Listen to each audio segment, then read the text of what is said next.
un hecho importante en la historia argentina fue el Cordobazo, y para entender el periodo que vamos a analizar ahora con la universidad, del periodo del año 71 al 80 y pico, al 83, el retorno a la democracia, es importante también analizar los periodos históricos. La última vez que estuvimos charlando vimos hasta el 58, y después en este librito de la página 100 en adelante era lo que tenían que ver, ¿no? Sí, de la 100 a adelante. Bueno, dale. 131 a... Dale.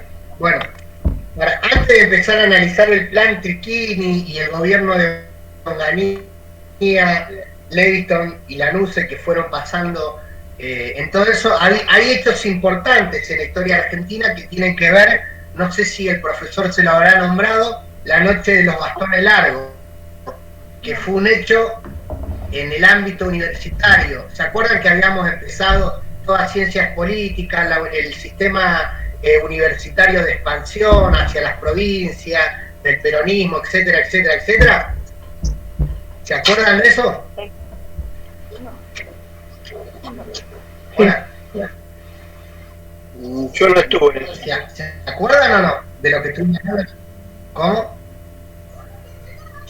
Yo la primera vez que entro en la clase, haciendo una clase de ayuda, digamos. No, yo también.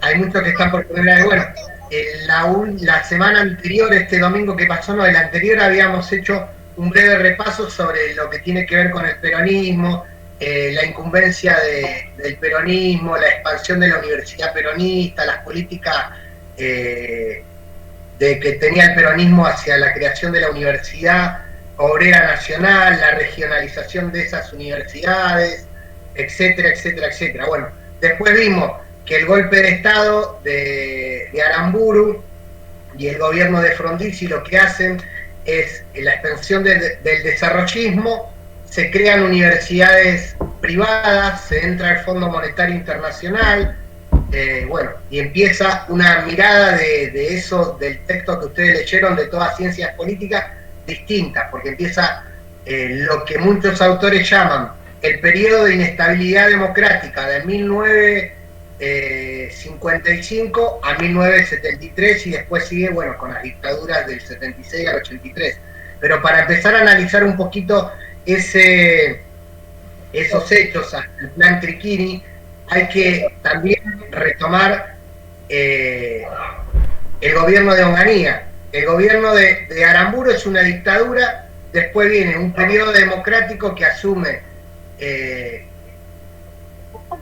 Frondizi, después Frondizi es derrocado, asume un nuevo presidente que se llama Arturo Illia, y con ese presidente de Arturo Illia viene nuevamente una dictadura, que es la dictadura de Onganía, y una de las medidas que empieza a tomar, que es el 29 de junio del 69, con respecto a lo universitario, es la noche de los bastones largos, que le dicen.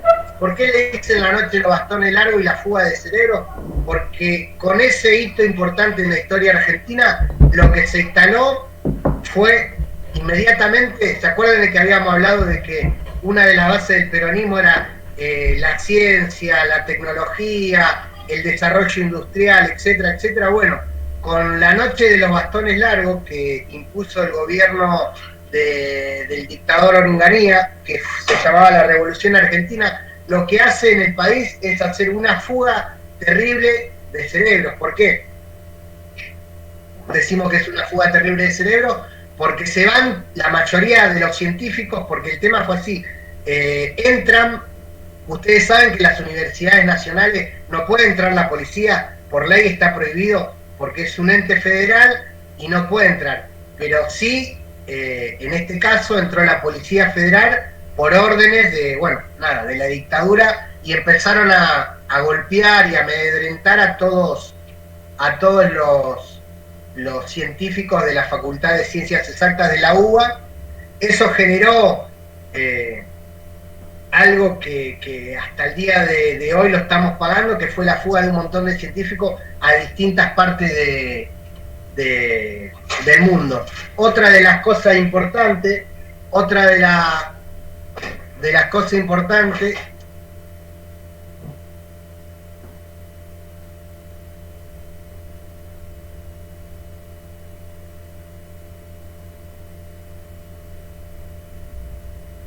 disculpen que justo me estaban diciendo nada.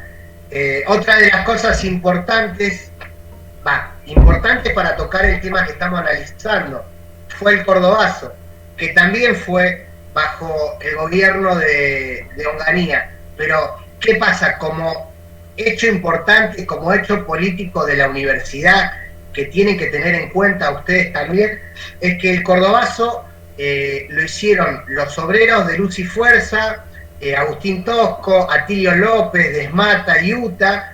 Pero ¿cuál es el hecho importante que nosotros tenemos que rescatar? Es que hubo una participación importantísima de estudiantes de la Universidad de Córdoba. Porque ¿se acuerdan lo que habíamos dicho? De que con el peronismo había mucho más derecho, había mucho más distribución del ingreso, había mucho más participación de esa clase trabajadora que ahora mandaba a su hijo a la universidad. Bueno, ustedes fíjense que no es casual. Cada vez que hay un gobierno que apuesta a la ciencia, a la tecnología, al pleno empleo, a la distribución del ingreso, se generan procesos políticos muy importantes. Porque una es el Cordobazo, que es un hecho. El 29 de mayo de 1969 se produce esta unión entre trabajadores de ESMATA, de la UTA y de Luz y Fuerza, que es un sindicato importante, Luz y Fuerza en la ciudad de Córdoba. Se produce barricadas, corridas, ¿todo para qué? Porque estaban cansados de la dictadura del general Onganía. O sea que ustedes fíjense, cuando la mayoría de los estudiantes que adquieren derechos, que se empoderan de la universidad, empiezan a salir todas estas corrientes, todas estas revueltas, todos estos reclamos. Muy distinto cuando empecemos a analizar en el neoliberalismo. Porque ¿qué es lo que pasa cuando a la universidad se le saca el incentivo económico, cuando a la universidad y a la clase trabajadora se le saca un sueldo digno, se le saca el salario? No hay todas estas cantidades de revuelta. Mientras una sociedad más industrializada, con más organización a través de los sindicatos, con más participación de los jóvenes, de los trabajadores en la universidad, es una sociedad que está más politizada y que lleva a que haya todas estas luchas sociales entre, ¿se acuerdan eso lo que decía? Toda ciencia es política y toda esta ciencia tiene que estar atado a un modelo de país, a un modelo de desarrollo, etcétera, etcétera. Bueno, tiene que ver con esto, tiene que ver con cuando la clase trabajadora se empieza a empoderar de eso que la dictadura de Aramburu quiso erradicar, que se pensaban que porque se caía el general Perón y lo mandaban al exilio, todo lo que tenía que ver con el peronismo se iba a acabar, todo lo que tenía que ver con ese ascenso social que tuvo la clase trabajadora se iba a acabar, toda esa manera de ver la universidad, de pensar la productividad se iba a acabar, cosa que no pasó, porque si bien este periodo de inestabilidad democrática del 55 al 73, el partido de masas está ausente, pero este partido de masas lo va a conducir el general Perón desde el exilio. Y no solamente esos hijos que escucharon que Perón le había dado la dignidad a su papá, a su abuelo, que Perón había puesto los derechos laborales. Bueno, toda esa generación se va a radicalizar. Cuando hablamos radical no hablamos del partido radical, hablamos de que se pone eufóricamente porque tiene una mejor distribución del ingreso. Los hechos más importantes de la Argentina se dan cuando la sociedad está más organizada a través de los sindicatos y cuando sus jóvenes o sus estudiantes universitarios tienen un vínculo. El Cordobazo es un hecho importante para que entendamos. Si bien el libro en la página 100 hasta la 105 empieza analizando del plan Triquini, que es un plan de expansión de las universidades, como bien pasó con el peronismo, a esa etapa de expansión universitaria, que se siguen creando universidades nuevas, hay que ponerle algo muy importante, que duró creo que hasta el 2007, que es una doctrina que se llama la Doctrina de Seguridad Nacional, que viene impuesta con la caída del peronismo en 1955. No solamente se entra en el Fondo Monetario, no solamente se generan las universidades privadas para darle otro marco a toda la élite universitaria que estaba desconforme con el peronismo, sino que se entra al consenso de Washington y a lo que llaman los historiadores la Doctrina de Seguridad Nacional. ¿Por qué le remarco la doctrina? Suena muy lindo, la Doctrina de Seguridad Nacional. Bueno, nos van a cuidar, qué lindo. No, totalmente lo contrario.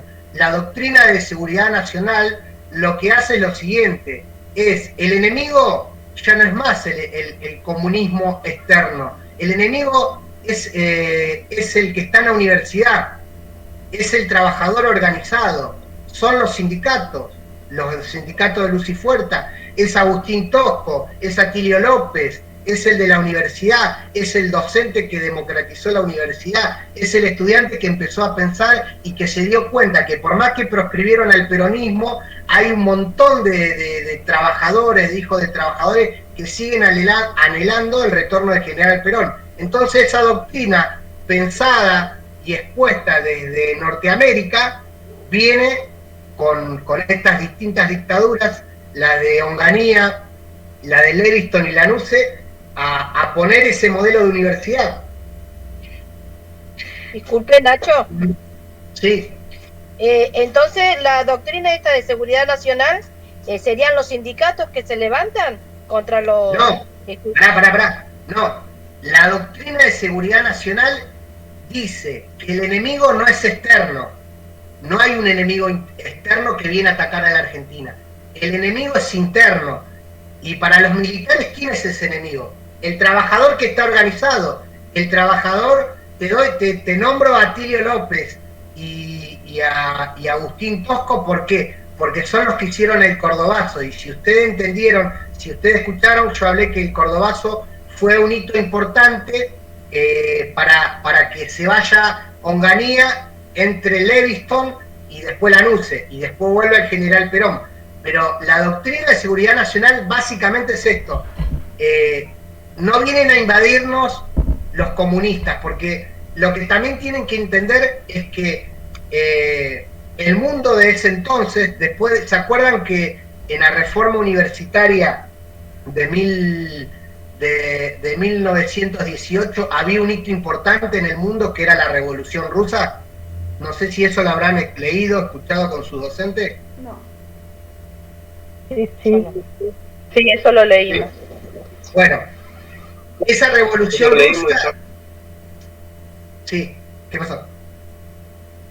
Esa Revolución Rusa divide al mundo en dos. El mundo capitalista occidental y el mundo comunista de la Unión Soviética.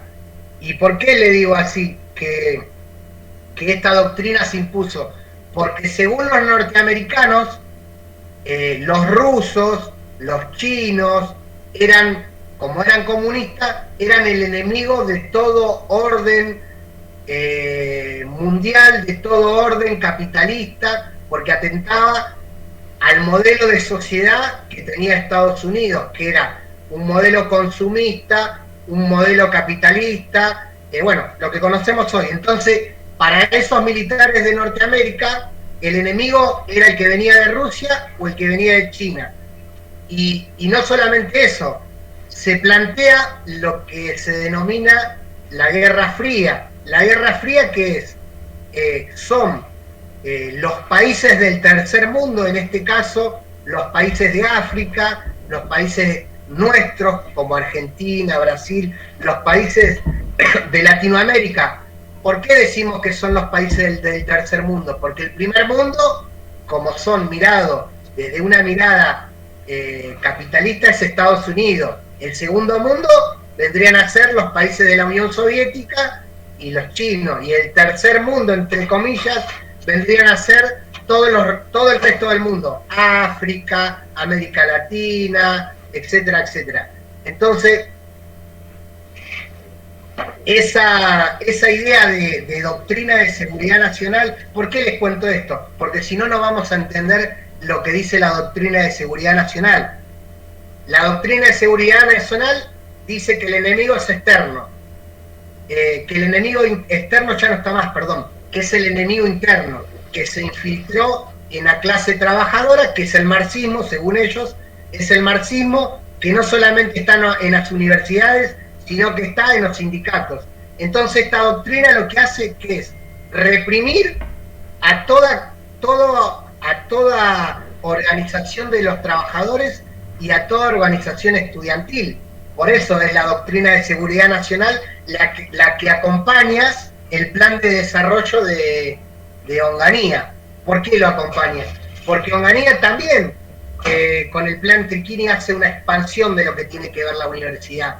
Pero no lo hace solo por expandir, sino que lo hace a las afueras de los conglomerados donde hay, supónganle, en el Gran Buenos Aires, una universidad es la de Mar del Plata. La de Mar del Plata está lejos de toda la zona urbana, está bien alejadita. ¿Por qué? Porque los quieren tener a todos juntitos. En caso de que haya una revuelta, chácate, los machacan a todos, como hicieron con la noche de los bastones largos. ¿Se entiende lo que significa la doctrina de seguridad nacional y el plan de extensión de las universidades que plantea la dictadura de Onganía y este señor que se llamaba Alberto Triquini? ¿Vamos bien hasta ahí? Si no, repasamos de nuevo, para que se entienda. Sí, vamos bien.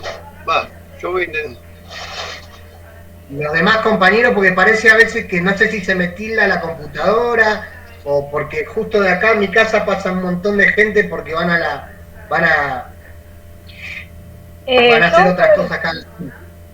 Yo por el momento sí voy entendiendo bastante bien, pero lo que pasa es que estaba justo en la calle, recién llego a mi casa y hay partes por ahí que no llegaba a escuchar por el ruido de la calle y demás, pero sí se entiende muy bien.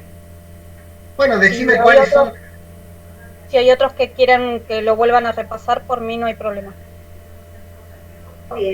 Disculpe, yo quería saber lo que era la doctrina de seguridad nacional. ¿Es lo que el enemigo está dentro, digamos, algo así? Entendí, llegué a copiar así más o menos lo más importante, digamos. No, Milagro, ¿es tu nombre? Milagro, sí, mucho gusto. Mirá, la doctrina de seguridad nacional dice que el enemigo ya no es más externo. Para que entiendan lo que repetí recién, el enemigo externo son los comunistas. Hay un señor que es senador de los Estados Unidos que fue el que hace el macartismo. Él se llamaba John McCarthy. Por eso dicen que el macartismo que se dio en Estados Unidos y después que se expandió a todo el mundo, el macartismo era como el senador McCarthy era como un cazador de comunistas.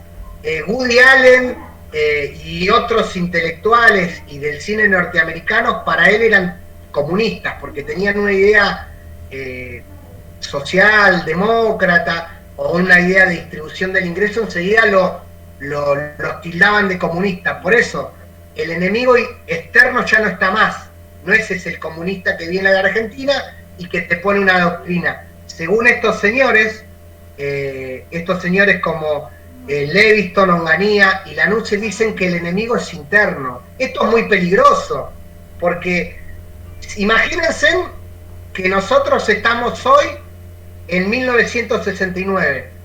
Imagínense que estamos estudiando. Imagínense que estamos en un aula y yo le estoy hablando que, compañeros, nos tenemos que organizar porque es importante que vuelva el general Perón a la Argentina y se restablezca el sistema democrático de los partidos, porque no puede ser que en esta Argentina esté proscrito el partido de masa. En ese caso, si estuviéramos, hacemos un ejemplo, ¿no? Si yo le diría esto en esa época, yo sería el enemigo interno y bajo la doctrina de seguridad nacional me meterían preso porque dirían que yo soy comunista y que yo estoy haciendo organización. Como si serías un sindicalista.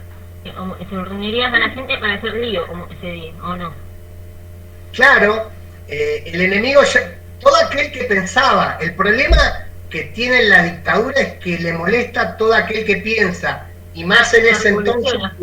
Revoluciona a la Que gente. piensa diferente. Es como ir a mandar a la gente, como se diría.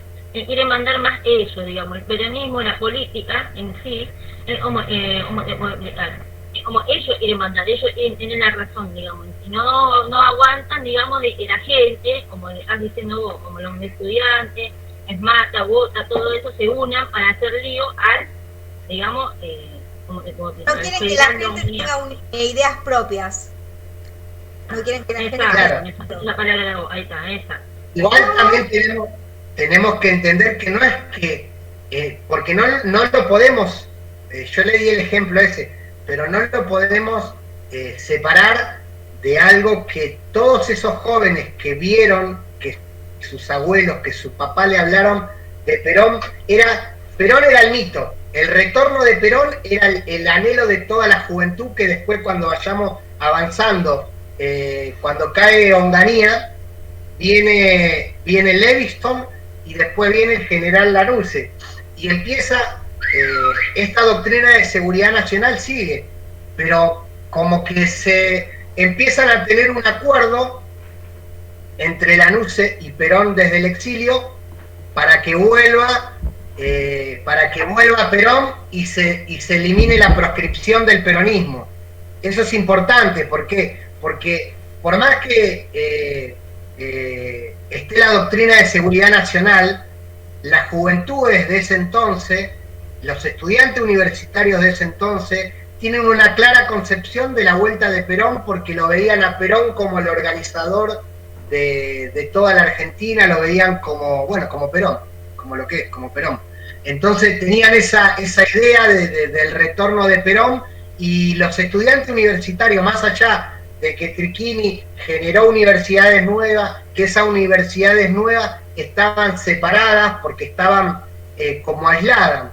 La Universidad de Mar del Plata es una universidad que está en la provincia de Buenos Aires, pero está bien alejada de todo. ¿Por qué está alejada? Y no es de rápido acceso. Porque lo que entendían ellos es que si vuelve a haber revuelta como las que hicieron en el Cordobazo, que eran los estudiantes de la Universidad Nacional de Córdoba juntos con los obreros, entonces los queremos tener lejos. No los podemos tener cerca de los centros urbanos. ¿Por qué? Porque si no nos paran un montón de cosas, nos paran las fábricas, nos paran la universidad, nos cortan las calles, y así estuvieron 2 días. Entonces, lo que hace Triquini es seguir con el plan de expansión universitaria, pero con esta doctrina de seguridad nacional, que los vamos a vigilar, los vamos a controlar y los vamos a alejar. Sigan estudiando, sigan viendo la historia, sigan teniendo clases, pero van a estar sumamente vigilados. Claro, era una dictadura. Claro. Era una dictadura. Ustedes fíjense que acá dice. Querían ellos tener la razón y que sea una ideología que ellos solo tuvieran. ¿Algo así sería? ¿Quién decís vos? ¿Los de Onganía? Sí. Sí, ¿sabe lo que es una dictadura? Es la toma del Estado, del gobierno y del poder bajo un grupo de militares, donde ellos te imponen qué pensar, qué vestirte, donde no hay otra discusión que no sea la que ellos quieren imponer. Toman los diarios, toman los canales de televisión, toman las universidades, intervinieron las universidades, o sea que estaba todo sumamente controlado en la dictadura de Onganía. No se podía, un hecho, no sé, los que son un poco más grandes para que entiendan, la Coca Sarli, no sé si conocerán, se acordarán, todas las películas de esta señora estaban automáticamente prohibidas. ¿Por qué? Porque ella tenía una libertad sexual, una libertad de moralidad, si se quiere, y para todas las personas que estaban bajo el régimen de la dictadura, no solamente era que no podías pensar, sino que tampoco podías tener una libertad sexual o una libertad de cualquier tipo. ¿Por qué? Porque no solamente la doctrina de seguridad nacional donde el enemigo era interna, sino la influencia de la Iglesia Católica en esa mirada. No digo que está mal ser católico, ¿no? Pero digo que cuando esa cúpula castrense se le dice a la cúpula militar, que está muy adoctrinada con una mirada de un sector de la Iglesia que es muy conservador, que no quiere que pienses, que no quiere que se te quiere meter en tu cama, digamos, que te empieza a controlar desde la moral, desde la ética, desde la supuesta moral y ética, lo que no tenés que hacer, pasan todas estas cosas. Y la gente, como todo, se cansa y se revela. Eso pasó en las universidades, por eso, para que se entienda un poquito cómo era el pensamiento de estos militares y por qué la juventud, los universitarios, los trabajadores se rebelaban, porque la verdad que no querían vivir bajo estas circunstancias. Acá yo estaba leyendo también un poquito de la implementación en el 71, de que se crearon las universidades nuevas, ¿no? Bueno, pero era lo que íbamos diciendo, que estas universidades estaban bajo esa mirada. Y otro hecho particular de esta época, de la expansión de las universidades, que se empieza a dar en el 73, cuando Onganía, después del Cordobazo, se tiene que ir. Asume Leviston, porque todos estos revuelos seguían en el interior del país, asume Lanuse, que también eran militares. Con estos militares se empieza a generar un gran acuerdo nacional de los partidos políticos de Argentina para que haya elecciones libremente y se saque la proscripción del peronismo. Esto es importante porque todos los estudiantes universitarios, en su gran mayoría, el 98%, querían el retorno del general Perón, y la mayoría estaba encuadrado en las juventudes peronistas, en las juventudes de las universidades que se identificaban con el peronismo.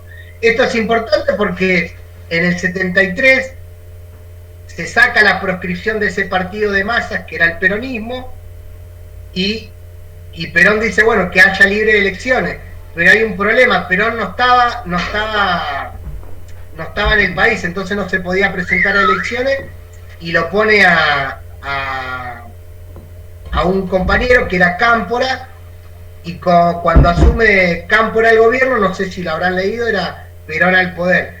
Y esto tiene mucho que ver, porque todas esos estudiantes, esos trabajadores, votaron masivamente a Cámpora por orden de Perón, y fue lo que dirían muchos historiadores como un receso de ese periodo de inestabilidad democrática.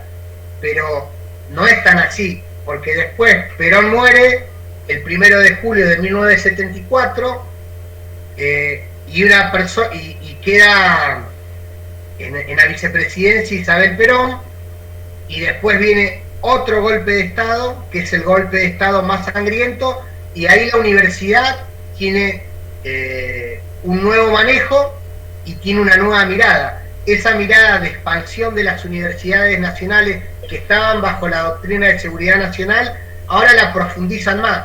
Antes te controlaban, ahora lo que hacen es, vos pensás así, te secuestro y te hago desaparecer. Entonces, los estudiantes universitarios y la mayoría de los trabajadores tienen un gran problema, que esa doctrina de seguridad nacional ahora no solamente antes por ahí te reprimía, ahora te quieres terminar.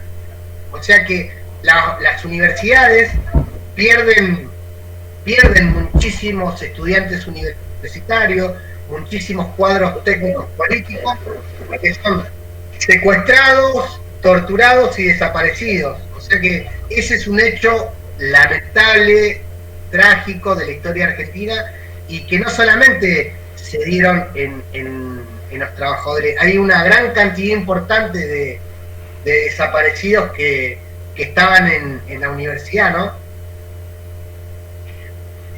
Esa es la noche de los lápices.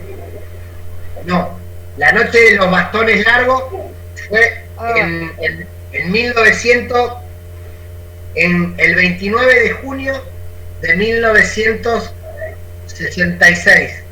El cordobazo fue en 1969. La dictadura militar de la que le estoy hablando fue en 1976. Pero ustedes fíjense que desde que irrumpió el peronismo hasta el 83, lamentablemente, vieron que hay mucha gente que dice el mayor cáncer de la Argentina fue el peronismo, bla, bla, bla. Y yo no lo vería tan así, porque si del 55 hasta el 83 vos tenés 18 años de un líder que está exiliado, que no permiten al partido más grande político de la Argentina que se presente a elecciones. Cuando se presenta ese líder y esa democracia dura 3 años porque después se muere, y después viene una dictadura hasta el 83, y después con el 83 en adelante viene la democracia, y vos fijate que no sé cuál es el cáncer. No, no es el cáncer, no es un cáncer. Para ellos es un cáncer.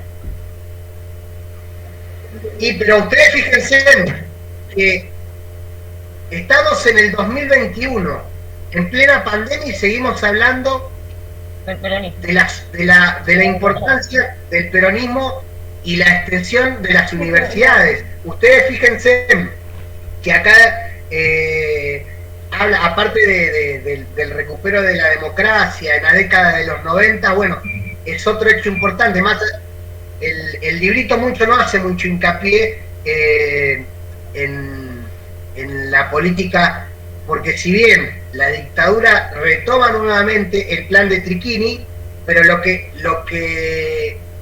se potencia más, si ustedes tienen que tener en cuenta entre el 76 y el 83, es esa doctrina de seguridad nacional. Se impone de tal manera que por ahí antes te tenían en la mira. Lo más peligroso era que ahora no solamente te tenían en la mira, sino que iban, te secuestraban y te mataban y te hacían desaparecido. Porque, claro, lamentablemente, ¿por qué? Porque lo que viene analizando las dictaduras militares de la Argentina es que, y por eso la doctrina de seguridad nacional, el enemigo es interno, el enemigo es el subversivo. ¿Por qué le dicen subversivo? Porque la palabra subversivo viene de subvertir, de transformar todo orden establecido. El orden establecido, lo que ellos llaman el statu quo, que es el poder establecido, la manera de que ellos te quieren hacer pensar, estos jóvenes, esta militancia universitaria, venía a subvertir, a cambiar el eje, a poner en discusión todo lo que no querían, y venían... Cambiar la política universitaria, como que se dice, a cambiar su política. No solamente a cambiar la política universitaria, venían a cambiar y a cambiar otro país. Lo que pasa es que también tenemos que entender que el mundo hasta los 90 fue uno. ¿Por qué fue uno? ¿Se acuerdan que dijimos que algo que pasó en el 55, que no solamente se entró en el Fondo Monetario Internacional, sino que se generaron las universidades privadas? Bueno, ese entrar en el Fondo Monetario Internacional y generar las universidades privadas, lo que hace es entrar en lo que llama el neoliberalismo, que después de la dictadura y con el retorno de la democracia, porque cuando volvió Alfonsín también siguió con sacar muchos cuadros de las universidades, con sacar esa restricción de que el enemigo era interno, etcétera, etcétera. En los 90, entre los 90 y 80, también hay que analizar que este mundo que antes se dividía en dos, a partir del 89, no sé si ustedes sabrán, cae el muro de Berlín, y con la caída del muro de Berlín en 1992 se disuelve lo que era la Unión Soviética. Entonces, ese mundo que estaba dividido en dos entre el 55 y el 83, ahora ya no va a estar más dividido en dos. ahora va a ser multipolar. ¿Qué queremos decir con que es multipolar? Con que ya supuestamente hay un autor del neoliberalismo muy importante que seguramente, más allá de la carrera que estudien, seguramente que en algún momento lo van a ver, que se llama Frank Fukuyama. Frank Fukuyama dice que en los 90s es el fin de la historia. ¿Por qué el fin de la historia? Porque dice que el único que ganó es el neoliberalismo, y a través del neoliberalismo ya no hay más historia. ¿Se acuerda que nosotros decíamos que hay que pensar la historia porque no podemos analizar un año desde ese año, sino que lo tenemos que analizar como un proceso histórico? Bueno, lo que viene a decir es que con la caída del muro de Berlín, con la caída del socialismo, de la Unión Soviética y la división de la Unión Soviética, dice que el fin de la historia, pero él se olvidó que en nuestro país existe un movimiento que es nacional, popular, humanístico y cristiano, y que es el peronismo, y que es histórico, y que este movimiento histórico, porque lo retoma de las luchas de las invasiones inglesas en 1907-8 hasta la independencia de 1810 y de 1816, toma ese proceso histórico. Entonces es muy difícil analizar desde la Argentina eso que planteaba Fukuyama, ¿no? Y con respecto, le hago así una breve introducción porque si no cuando empecemos a analizar la década de los 90 y esta década, lo que pone por sobre todas las cosas es el mercado. La universidad se va a seguir expandiendo, pero ¿cuál va a ser la lógica de la universidad? Una lógica de mercado. ¿Qué queremos decir con una lógica de mercado? Que la universidad va a dejar de generar cuadros políticos, cuadros técnicos para el desarrollo científico industrial de un país, y lo único que va a generar es una mercancía más. Va a tomar a las personas, le va a sacar su valor humano, y lo que va a decir es que las universidades en los 90 van a perder presupuesto. Entonces, al perder presupuesto van a tener que competir como universidades, pero no competir para que tengan un desarrollo local o para que tengan un desarrollo industrial de un país, sino que van a tener que competir entre las universidades a ver qué estudiante puede estudiar y recibirse y qué estudiante no. No sé si muchos sabrán que en los 90 decían que un taxista tiene título universitario, o para qué vas a tener un título universitario de ingeniero, de arquitecto, si no vas a poder ejercerlo, porque vas a terminar manejando un taxi. Bueno, esa es la lógica de mercado, esa es la lógica que se ponen a pensar en la década de los 90. Si bien en la década de los 90 hay un gobierno que supuestamente decía ser peronista, pero este gobierno del doctor Menem, que supuestamente decía ser peronista, él toma lo que dice Fukuyama, el fin de la historia. Si ustedes vieron en todo ese periodo que el peronismo estatizaba, reinvertía en la industria nacional, pensaba las universidades y las pensaba en regiones para que no se conglomeren tantos estudiantes en la ciudad o en la provincia de Buenos Aires, sino que puedan tener un desarrollo el norte, el sur, las universidades del oeste de la Argentina. Bueno, todo eso en los 90 va a empezar a cambiar, porque lo que hace Menem es que las universidades compitan entre ellas, pero con una lógica de mercado. Pasamos de ser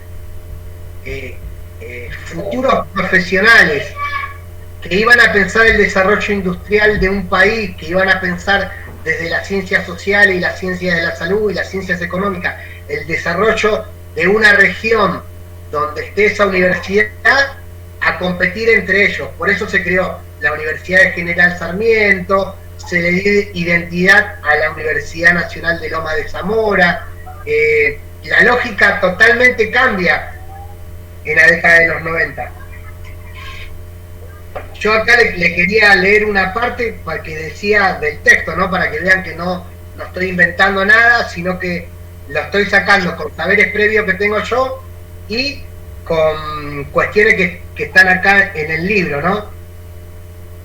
Pero todo esto nos van a preguntar. Sí. ¿Todo esto nos van a preguntar en el trabajo? ¿O especifican solo una parte?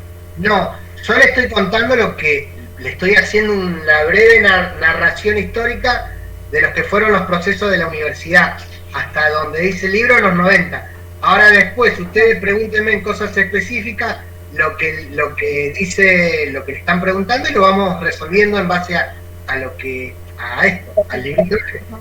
Ahora entendí. Lo que pasa es que Yasmín es tu nombre. Yasmín. Sí.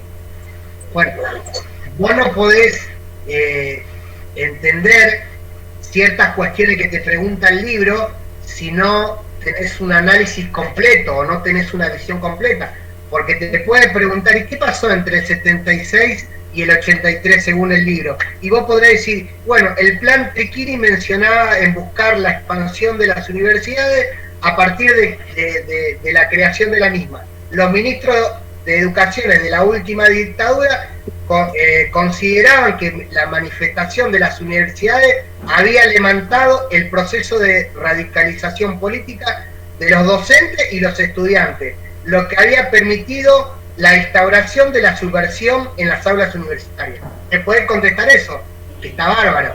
Pero si no sabes cómo se llegó a eso, simplemente vas a estar repitiendo y no vas a estar entendiendo que para que Techini haga una mirada de expansión universitaria, primero estuvo la creación y la expansión de las universidades con el peronismo, después con la dictadura se generaron las universidades privadas y la entrada del Fondo Monetario, etcétera, etcétera.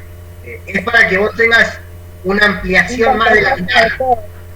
Y de eso yo tendría que, para tener un pantallazo de todo lo que nos piden, ¿no? Y de eso se tendría que hacer tipo un resumen y contarlos con nuestras palabras a todo lo que vos nos estás diciendo, o solo especificamos lo que nos piden acá. No, vos tenés que hacer lo que te pide tu docente. Yo te estoy haciendo la introducción para que vos tengas un poco más amplio el panorama de tu conocimiento. Después vos tenés que contestar lo que te pide el docente de cada comisión. Ajá. Como un contexto general. Claro. Un contexto general y nosotros vamos ahí porque la pregunta creo que es que tenemos que en una carilla hacer un texto en la parte donde se expandió el tema de la ciudad, de la universidad. Entonces con esto vamos. Claro, sí, de 2003 en adelante de las universidades, algo así leí yo también, lo que es su trabajo. ¿Qué les pregunta? ¿Qué les pide específicamente el título? Pide que identifiquemos los 3 momentos de expansión del sistema universitario argentino. A partir de la creación de nuevas universidades, las concepciones... Se escucha muy bajito. Se escucha muy bajito. Profe, ¿estás ahí? ¿Ahora me escuchás? Sí, a ver. Piden que elaboremos un texto de media carilla, que pongamos en ese texto, que identifiquemos en el texto los 3 momentos de expansión del sistema universitario argentino. ¿Sí? No especifica fechas. No, y pide que hagamos foco. Sí, especifica, porque pide de 2003 en adelante. No, pide los 3 momentos y que nos enfoquemos en las nuevas universidades luego del año 2003. Ah, claro, sí, algo así, yo leí eso. Y bueno, entonces uno vendría a ser la expansión del peronismo, otro que también se expandió fue con el plan Techini, pero tenía, entendamos esta lógica, ¿no? Esta lógica de que creo las universidades, pero va a estar bajo esta mirada, no va a estar bajo la misma mirada que el peronismo. Y del 2003 en adelante, bueno, se creó la Universidad de Avellaneda, la Universidad de la nuestra, la Universidad Nacional de José C. Paz, y la mirada que tienen estas universidades no es la misma que la la de los 90, porque en los 90 también se expandió el sistema universitario y también había universidades nuevas. Si ustedes se ponen a leer, hay algunas reformas del sistema universitario. Lo que tienen que entender es bajo qué mirada se va dando en cada proceso. En el peronismo se da bajo una mirada de un país industrial, de un país con distribución del ingreso, de un país para todos. En las dictaduras militares se da esa expansión, pero se da bajo una mirada de control. El enemigo es interno, el enemigo es todos los estudiantes que piensan en definitiva. El enemigo son todos los trabajadores que mandan sus hijos a la universidad y que piensan. En los 90 se genera un plan de expansión de las universidades, pero también ¿cuál es la lógica? La lógica es de mercado. Las universidades compiten entre sí porque desde el Estado Nacional se les saca parte del financiamiento, entonces lo que tienen que hacer estas universidades es competir, sacan esa mirada de expansión, sacan esa mirada que tiene que ver con que pensemos un país y le ponen una mirada de que como no reciben fondos, las universidades van a empezar a arancelarse, que van a empezar a cobrar, no de forma directa, pero sí de forma indirecta. Entonces, hay los 90. Empiezan a meter presión para que de alguna manera los estudiantes empecemos a pagar algo para que las universidades públicas compitan con las universidades privadas. Y a las universidades privadas, a las universidades públicas se la arancela. Arancelar es que tenés que pagar. Muchas universidades nacionales bajaron su matrícula, bajaron sus inscriptos, primero porque el país estaba viviendo en una crisis que no se generaba industria, porque era todo importado. Entonces, esa mirada de mercado, si se quiere, también afecta a la universidad, porque si lo único que se piensa es que del dinero se hace dinero y no se está apostando a que haya un desarrollo industrial, a que se generen fábricas, porque en los 90, como todos sabrán, las fábricas se cerraban, no se pensaba en un modelo industrial, se pensaba en un modelo... todo. Claro, estaba todo privatizado y esa misma lógica se trasladó a las universidades. No las terminaron de privatizar, pero sí privatizaron un montón de cuestiones. Como vos querías hacer un posgrado, lo tenías que arancelar, y hasta los días de hoy sigue estando esa lógica. Se arancelaban la matrícula, se arancelaban un montón de cuestiones que, si vos sos hijo de un trabajador y te cuesta un montón ganarte el mango, obviamente que te va a costar un montón pagar un arancel, no como de una universidad privada, pero sí un arancel alto. Eso también te excluye. O sea que tenía en el 90 es como que uno tenía que pagar, digamos, ¿cómo puede explicarte? Ya me perdí la idea que quería dar. Sería como es el que vos dijiste hoy, no, estoy perdida. Ahora revuelvo y comento bien. Lo que quería hacer Mauricio Macri fue eso, ¿no es cierto? Específicamente, sí, no sé quién lo dijo, pero ustedes fíjense cuál es la lógica, para que vean que esto no es de ahora, ¿no? Para que no digan que los estudiantes que dan los talleres de sociedad y vida universitaria de la agrupación Patria lo odian a Macri. No lo odiamos a Macri. No, eso no estamos, no quería decir tampoco. Yo lo que quería decir es que él lo que quería hacer es también determinar un poco lo que era público, quería que sea un poco más pago.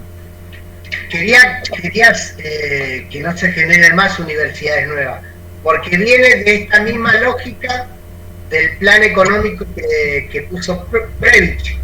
Esa lógica de que entramos al Fondo Monetario Internacional, de que empezamos a privatizar lo que antes era público, eso empezó con la caída de Perón. Todo eso, en la medida de los años, se fue implementando.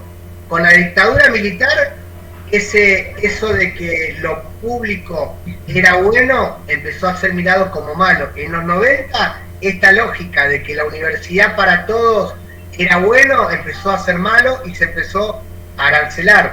Lo mismo que dijo la ex Lo mismo pasó con las escuelas públicas y privadas. En los 90 era mejor supuestamente ir a una escuela privada.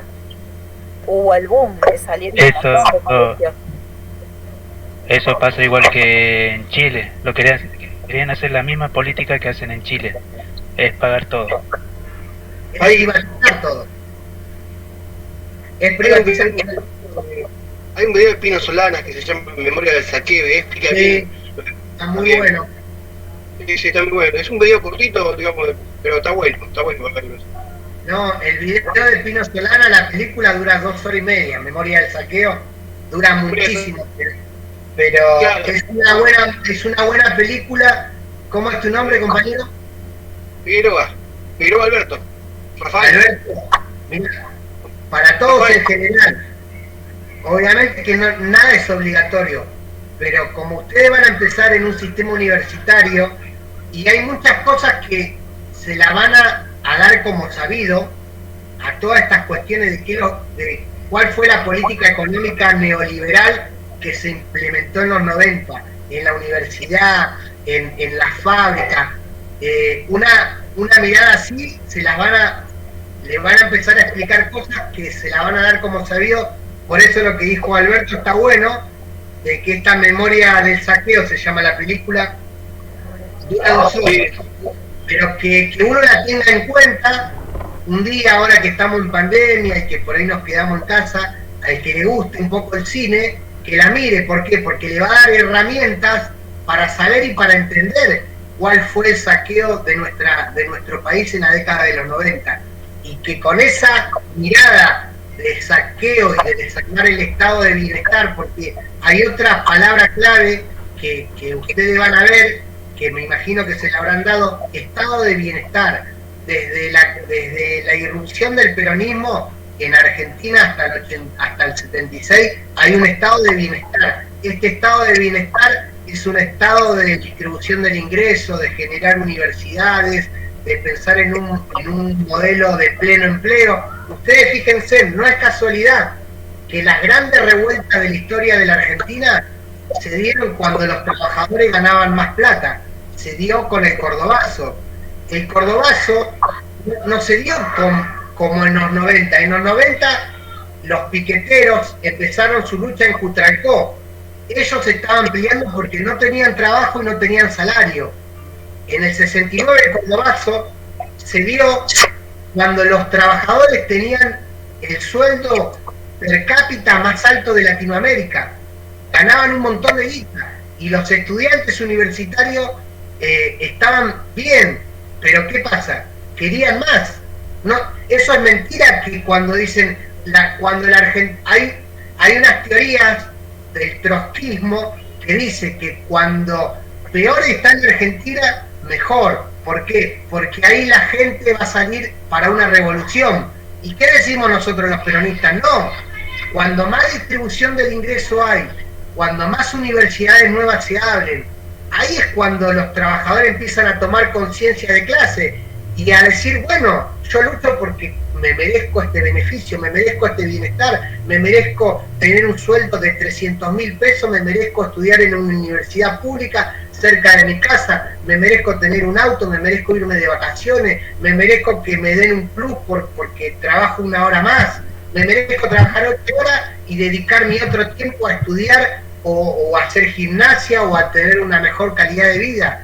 Cuando hay estos momentos así en la historia, que fueron con el peronismo, que fueron no estaba Perón, pero esas políticas no se podían deshacer en un momento a otro, es cuando la sociedad se radicaliza más. Ustedes fíjense, ¿por qué ganó Macri en Argentina? Porque... Sí. Perdón, se me... No, decime. No, yo estoy totalmente en contra de Macri. No. Perdón, pero yo soy peronista. Pero podríamos seguir con el tema del trabajo práctico. Dale, pregunten, pero es importante también. A ver, Todo tiene que ver con todo, si no te das cuenta, todo tiene que ver con todo. Él te dice Kirchner, Macri, todo, pero todo tiene que ver con todo, es todo ida y vuelta. Todo el sistema político es lo mismo. Macri es plata y peronismo es para la gente. Y volvés años atrás y te das cuenta de lo mismo, ¿no? Uno es Macri, otro peronista, nada por eso. Sí, pregúntame, mira, volviendo al tema, si querés te leo algo de lo que dice el libro y cómo se implementó. Nacho, anoté 3 cosas que habías dicho, viste, de los 3 momentos.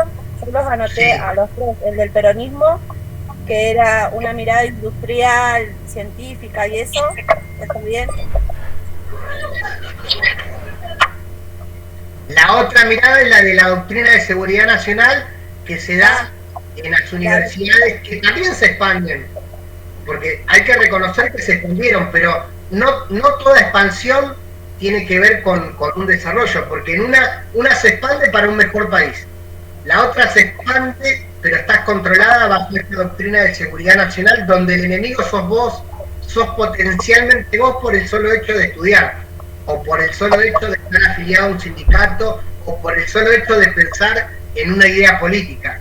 Y en los 90 también se extienden las universidades, pero se expanden bajo esta lógica de mercado. Las universidades compitiendo como un supermercado chino, que yo te pongo el precio más barato y estamos a 2 cuadras y yo te pongo y estamos peleando entre nosotros a ver quién me va a comprar más o quién me va a comprar menos. Esa misma lógica entra, para que se entienda, ¿no? Entra en la década de los 90. Perfecto. Hasta ahí ya te copié las preguntas estas, que era la primera. Y después la otra dice, espérame que acá tengo algunos que me pasaron, gracias chicos que me pasaron. Dice, el sistema universitario argentino, un mapa en expansión, que sería lo que vimos recién. Sí, pero vos fijate que esa parte habla de creo que de la página, acá me noté, de la 129, con un título de Laura Alonso, que empieza, que te da una serie de cuadritos, no sé si se ve ahí. ¿Se ve? No lo encuentro, ¿se ve? Miren ahí la cámara de la computadora mía. ¿Qué página es, Nacho? En la página 134, donde empieza a describir la expansión de las universidades nacionales. Acá está el cuadrito de las 3 oleadas. Claro, acá te explica las 3 oleadas, pero a ver, tanto del 71 como bueno, acá te lo voy explicando por años, pero está bueno saber eso, lo de la historia. 71, 72, 73. En el 74 estamos en democracia, en el 75 también estamos en democracia, pero bueno, ya de la mitad del 75 para adelante empiezan a estar con más poder la dictadura militar. Por eso hoy... Que después del 76 es la dictadura más nefasta. Eso para tener en cuenta, porque si solamente analizamos datos y años, no entendemos lo que pasa, vamos a salir con un discurso de decir, pero entre el 70, no sé, con Onganía, en la dictadura de Onganía y en la dictadura de la NUCE, las universidades se expandieron, entonces estaba bueno. Sí, se expandieron, eso es verdad, pero ¿cuál era la mirada de esa expansión? Pero era la y la del peronismo no. Por eso, como futuros profesionales que van a ser, tenemos que entender esto. Una opinión, es una opinión mía. Yo, y como les digo, sí. ¿Puedo hacer una preguntita? Sí, estamos para que... ¿Algún acontecimiento importante después del 2003 que hagan foco en ese año después, aparte de la creación de universidades? ¿Otro evento importante para anotar?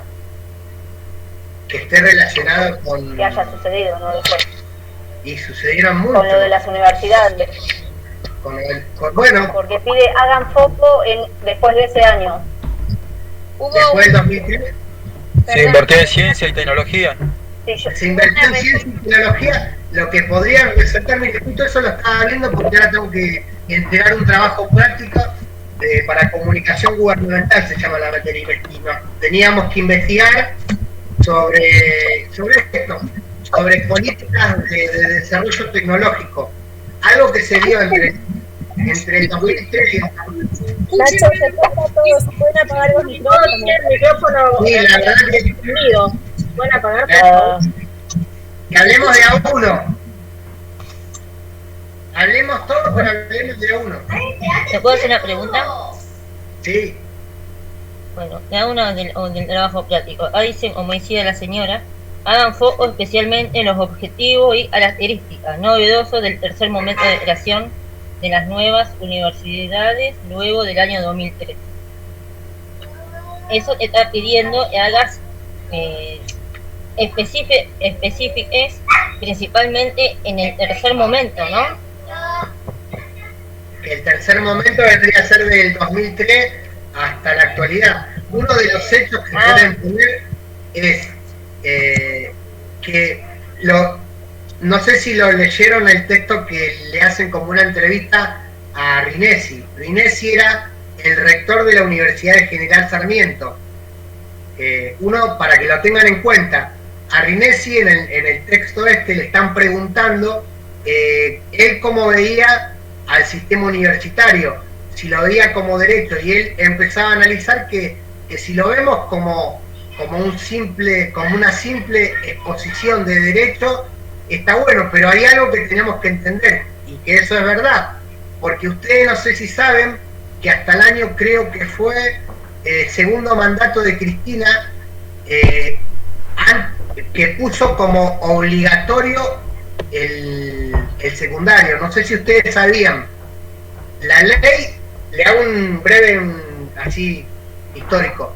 La ley Sarmiento hace que la educación primaria sea obligatoria, y después, hasta la actualidad, hasta creo que fue 2009 o 2013, esa ley se quedó ahí, que la ley decía que bueno, nada, que la enseñanza iba a ser gratuita, laica, etcétera, etcétera.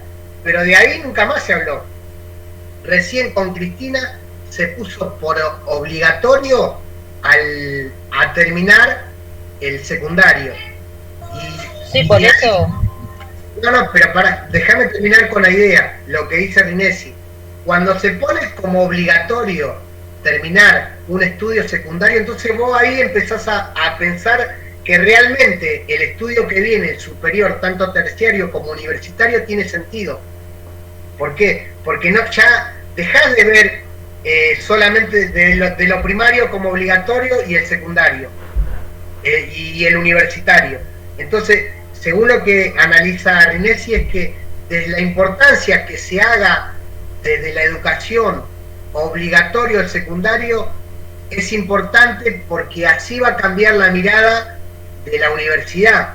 La universidad, al tener el secundario obligatorio, vas a empezar a mirar distinto, no nosotros, sino el sistema político, el sistema educativo, le va a dar más calidad de derecho a esa obligatoriedad o a esa gratuidad de la universidad. ¿Se entiende la idea? Estaría bueno, porque a mí me pasaron varias cositas, y hay uno de los textos que me dieron acá que habla justamente sobre Rinesi.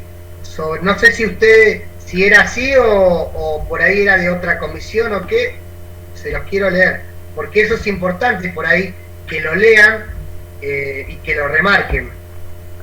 No sé si le prestaron atención también. Acá está, a ver. Lean nuevamente de la página 23 a la 29. De la página 23 a la 29 es esto que le estoy hablando. Que le hacen... a ver, ¿era esa? No, perdón. Era otra. La 116 y 117. A ver. No, eso remarca... tenés razón.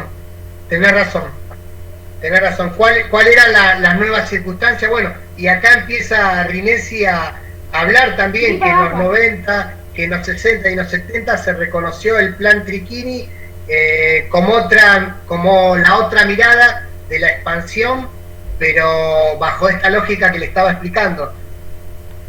Y acá, en la página 117, solo cuando la educación secundaria comienza a ser pensada como obligatoria, la educación universitaria se puede pensar como un derecho. Obviamente yo tomé simplemente una oración, pero si ustedes lo leen todo, se van a dar cuenta a lo que estábamos hablando recién, porque si bien la universidad o la educación en nuestro país, desde lo histórico es un derecho porque es gratuito y todo, pero cuando la educación secundaria te la hacen como obligatoria, entonces tiene más peso que ser como un derecho adquirido el ingresar a la universidad. Cuando lo lean lo van a entender mejor, cuando lean, no sé si según lo que me mandaron era obligatorio leer esta parte de la entrevista que le hicieron a Rinesi, pero es importante. Sí, el ¿no? texto obligatorio. Sí, está. Por ahí algunos lo odian, pero bueno, para que se empiecen a pensar, porque si ustedes analizan, supónganse, Chile no tiene el sistema educativo que tenemos nosotros. En Chile no es obligatorio el estudio secundario. En Chile la universidad no es pública. En Chile la universidad es privada. La educación es mixta. Es parte privada y parte pública. Pero como en Chile recién ahora, no sé si saben que hubo un referéndum para cambiar la Constitución. Estaban enterados, ¿ven? Yo estuve un tiempo allá en Chile y vi el modelo de educación. Un ejemplo, los universitarios para hacer su carrera tienen que endeudarse en el banco y bueno, si tenés la suerte de recibirte, si no, bueno, pagar para toda tu vida lo que realmente, que como derecho vos decís, es algo muy importante para el crecimiento del país.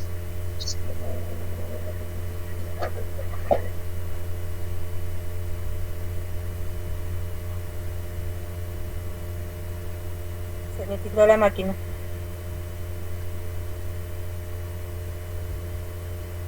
Bueno, en Estados Unidos tienen que ahorrar desde que nacen para poder ir a la universidad, si no, no van tampoco. Claro, por eso mucha gente viene a estudiar acá también, en Argentina. Y como los brasileños. Más vale, porque claro, todo es gratuito acá. Nada, todo es gratuito y vienen de todos los países para querer ser alguien en la vida. ¿Y a quién los perjudica? A nosotros, al menos. A nosotros que somos argentinos. Claro, es verdad, porque vienen de acá, o sea, vienen después, encuentran trabajo acá y los argentinos no tienen trabajo.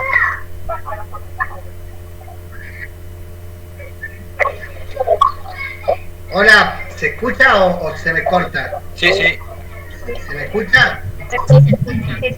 Porque se me cortó recién. Se me cortó la conexión.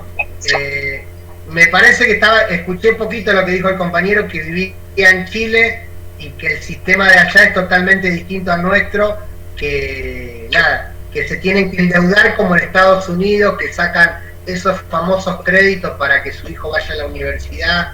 Bueno, eso acá no pasa. Tanto desde la reforma universitaria como hasta la actualidad, obviamente que siempre uno tiene que analizar los gobiernos. Los gobiernos donde más expansiones tuvieron las universidades y el sistema educativo fueron con gobiernos populares, ¿no? Las dictaduras expandieron también, pero lo expandieron bajo una lógica totalmente distinta. Y ahí escuché que una compañera o compañero decía que los que vienen acá a nuestra Argentina nos sacan el derecho a estudiar. No, nadie te saca el derecho a nada. Nuestra Constitución Nacional, por eso le dije que lean un poco, que miren los noticieros. Esto es una sugerencia personal mío, porque lo que está pasando en Chile, si no saben, se los comento rápidamente. Hubo una reforma constituyente se va a cambiar la Constitución Nacional y se va a dar hincapié a que dentro de eso que se conforma como Estado empiezan a tener derecho otras personas. Acá la última reforma fue la menemista de los 90, pero anterior a eso la reforma del 49, la reforma de la Constitución peronista, puso un montón de derechos que hoy hacen que la educación sea gratis. Ese proceso que nosotros ya vivimos, lo va a empezar a vivir Chile a partir de cuando se apruebe la nueva Constitución. O sea, miren qué lejos están ellos de nosotros, qué lejos en términos políticos, ¿no? La Argentina, si bien tuvo siempre un sistema educativo de vanguardia, entre comillas, pero ese sistema educativo también tiene que ver con los momentos históricos, porque la universidad de la reforma del 18 lo que sacaba era a las élites, le sacaba ese poder elitista de que solo muy pocas personas, los hijos de los terratenientes o los hijos de los comerciantes, podían acceder a la universidad.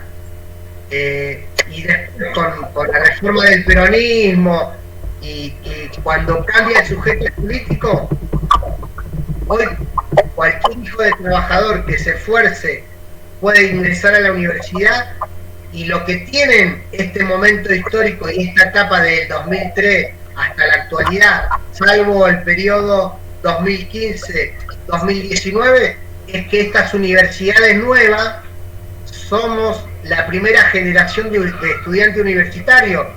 Lo importante de nuestra querida universidad es que el 98% somos primera generación de estudiantes universitarios. Por ahí uno ahora no le presta atención, pero cuando se reciban, se van a dar cuenta de la importancia de que esos profesionales seamos de la región. ¿Por qué de la región? Porque no es lo mismo un profesional docente que viene a darnos enseñanza a la universidad, que venga de la ciudad de Buenos Aires, que un docente que se recibió de la universidad, que conoce la región, conoce José Cepaz, San Miguel, Malvina, Moreno, Merlo, Pilar, Capilla del Señor. No es lo mismo esa persona que se cría en el conurbano, que conoce la gente del conurbano, no digo ni que está bien ni que está mal, ni que un porteño, porque el porteño va a tener una mirada totalmente distinta a la nuestra. Para ellos somos el conurbano africanizado, y para nosotros ellos son unos porteños que se creen el ombligo del país. Ayer estaba escuchando a Foster, que es un filósofo, que decía que muchos porteños no se identifican, y tienen razón, con la universidad o con el universitario de Jujuy o el de La Quiaca, que con los de la UBA, porque muchos estudiantes de la UBA se creen que son elitistas, se creen que tienen el conocimiento. Entonces estas universidades nuevas, como la nuestra, lo que vienen a cambiar es esa mirada, ¿no? Esa mirada de primera generación de universitarios, esa primera generación que va a avanzar un montón, y que nuestros hijos ya no van a ser el hijo del trabajador simple, van a ser el hijo del profesional. Y si nosotros podemos llegar hasta acá, nuestro hijo no solamente va a llegar hasta ahí, va a pasarnos, y el hijo de nuestro hijo más lejos va a llegar. Entonces, eso es lo que tenemos. ¿Por qué ese pensamiento, Nacho? ¿Por qué ese pensamiento de que porque es de Cava, porque es de acá? ¿Por qué ese pensamiento? No lo llevo a entender. ¿Por qué hay ese pensamiento tan duro entre uno y otro, si somos todos iguales? Por la ignorancia que tienen. Yo no lo entiendo tampoco, pero... Porque están en una burbuja, es distinto, aunque no sea lo ideal, es distinto, lamentablemente, vivir en el conurbano que vivir en capital. Sí, igual habla más del vacío espiritual, emocional que tiene esta persona, que porque cree que es de la ciudad de Buenos Aires, tiene mucho más conocimiento que de nosotros, ¿no? Yo lo veo así, no sé. Igual aún los que van, los que estudian acá, allá en Capital piensan igual, porque yo creo que es un chip que las universidades también insertan a los estudiantes, porque yo tengo una amiga que también estudió maestra jardinera allá y me decía, no, estudié en Capital porque Capital es mejor y bla, bla, bla, y también yo creo que desde las universidades meten ese chip en la cabeza. Exactamente, de todas. En general hay un chip que te meten en la cabeza para que vos creas que uno es uno y otro es otro. Para mí también va por ese lado, ¿o no? Bueno, demostremos. Mira, yo, por ejemplo, a mí nadie me dijo, mira, anda a estudiar a la UNPAS. Yo por mi propia decisión no me tomé la decisión de estudiar en la UNPAS porque era algo que sentía.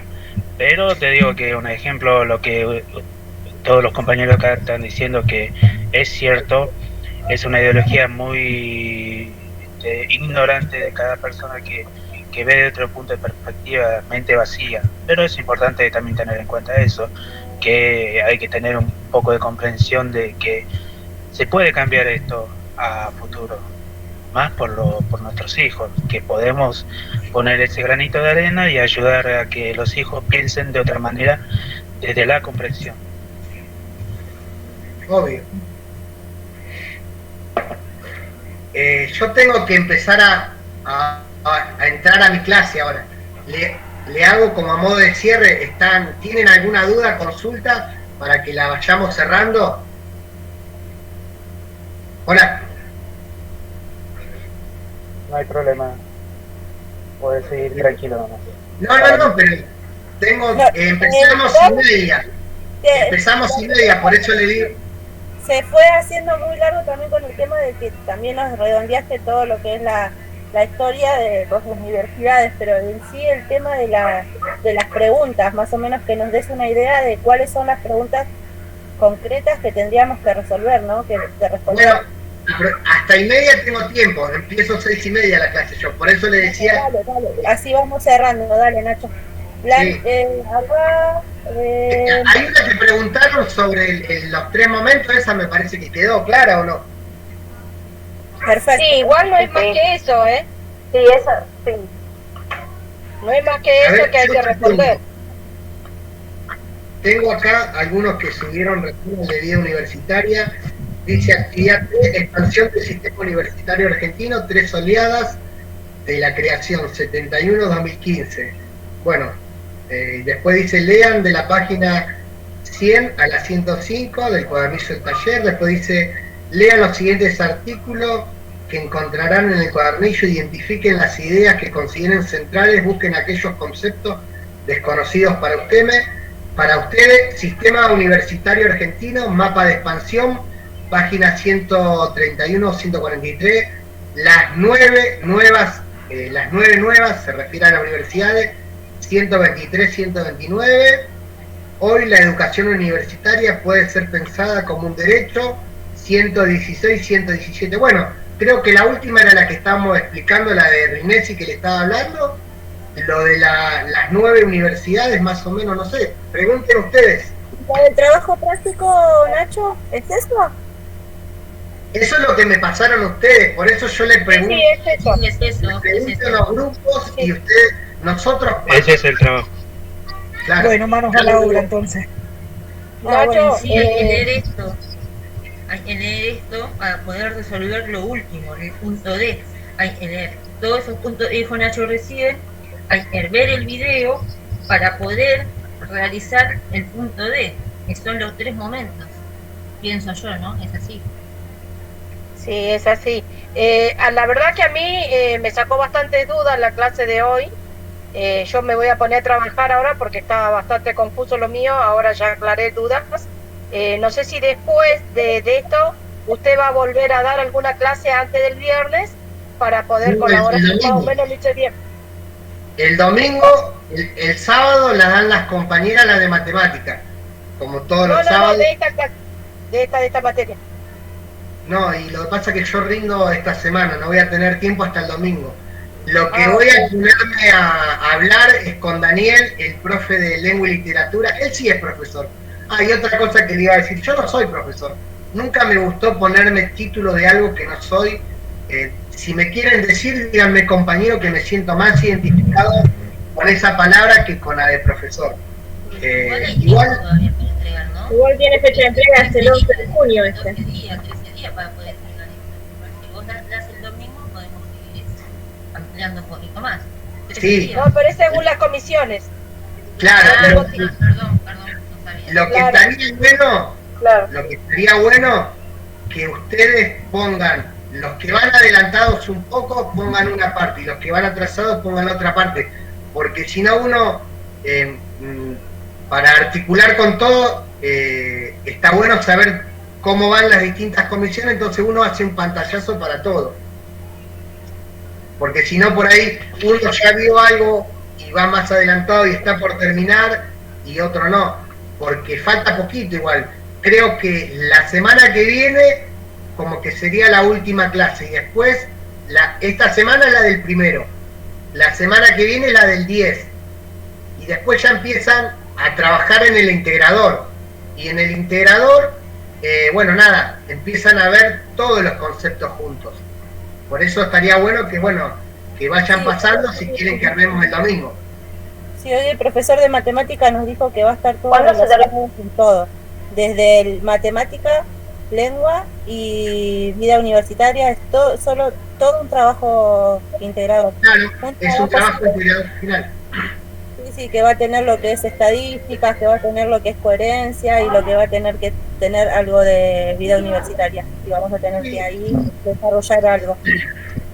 Perdón, el último trabajo de matemáticas que hicimos estuvo todo relacionado, porque las estadísticas las sacamos de vida universitaria, había que hacer cuentas y el trabajo práctico había que redactarlo. Así que ya es como que... Sí, nos van preparando. Sí, es verdad.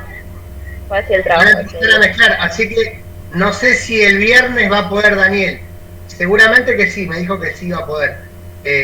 Nada, para que ahí aclaren dudas sobre el taller de lectura y escritura. Y bueno, el sábado con las profes. Yo voy a hablar en la semana, coordinar con ella, para que, si es algo más integrador y general, bueno, podamos aportar también. Con respecto a esto, vieron que hablamos mucho de historia, etcétera, etcétera. Le quería leer una poesía de Joaquín Areta como para darle un cierre y por hacer un recordatorio del Cordobazo, que fue esa unión obrero estudiantil que marcó la época y el fin de la dictadura de Onganía, y bueno, y el principio del retorno del general Perón y todas las políticas universitarias. Si no les molesta, les quiero leer, porque nada, esa historia por ahí la pasamos muy por arriba a lo que tiene que ver los 60, 70 y 80, pero lamentablemente estaban llenas de sangre, de desaparecidos, y le quería leer una poesía de Joaquín Areta, no sé si me dejan. Dale, sí. Buenísimo. Sí. Después si quieren se los paso.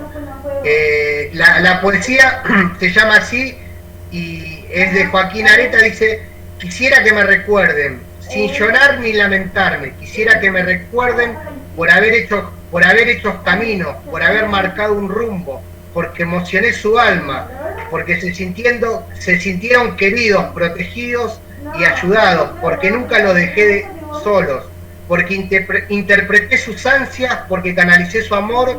Quisiera que me recuerden junto a la risa de los felices, la seguridad de los justos, el sufrimiento de los humildes. Quisiera que me recuerden con piedad por mis errores, por comprensión por mis debilidades, con cariño por mis virtudes. Si no es así, prefiero el olvido, que será el más duro castigo por no haber cumplido mi deber de hombre. Esa poesía la escribió Joaquín Areta, un detenido desaparecido, y la primera vez que la escuché fue por parte del expresidente Néstor Kirchner, y como estábamos hablando de todas estas cosas muy emotivas de esas épocas tan oscuras de la Argentina, justo la encontré ahí y se las quería compartir. Y si alguno tiene ganas y pone en YouTube poesía Joaquín Areta